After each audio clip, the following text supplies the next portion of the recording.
by learning a language, you can get one of the most intense full brain workouts. I've personally always loved to learn languages, and I feel like it keeps my mind sharp. It allows me to feel my brain engaging, to work my memory, and it can keep me focused for a long time because I learned how to make the process enjoyable and interesting. I put together some interesting activities that pulled out of a textbook and into a real, actual offline life. These activities are suitable for you if you've been waiting to pick up a language for fun, or you actually have a reason or a goal. And don't worry, you won't have to label your fridge with sticky notes.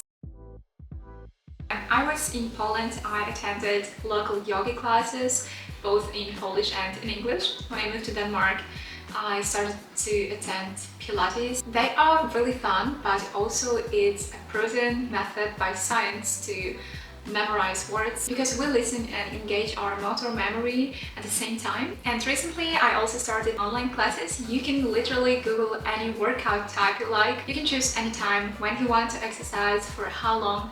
And I think it is incredible that we have all the access to information, so why just not use it for our own advantage?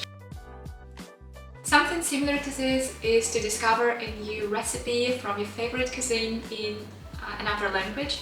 I think that's really interesting, and you will end up with a nice dinner probably anyways. You can just try to cook it following step-by-step visuals, and it's fine if you don't understand anything in this language and the ingredients kind of present themselves. I think it's gonna be a great moment to maybe implement shadowing strategies. I do it all the time. Yeah, like narrating my own recipes. I think that's fun.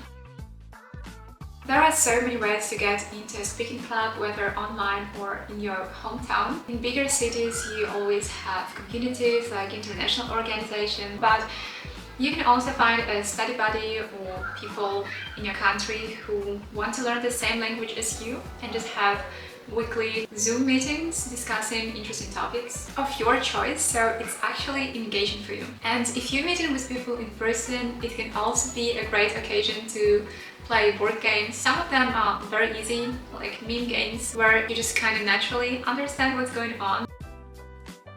I love building different habits, and I think it's a very effective way to implement any goal in your routine. Just add a language to a habit you already have. For example, next time you go shopping, you can create your shopping list in a different language, or plan your week in a different language.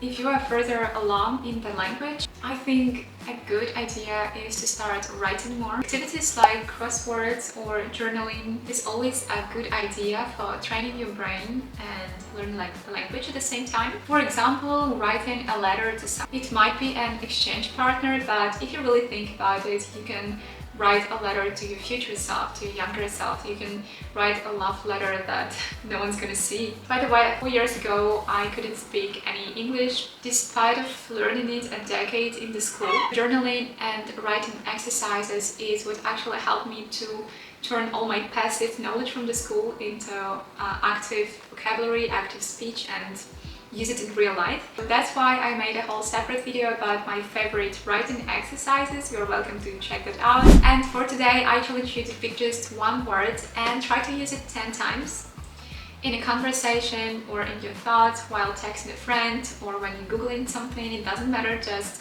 try to remember about it. You can write it in your hand.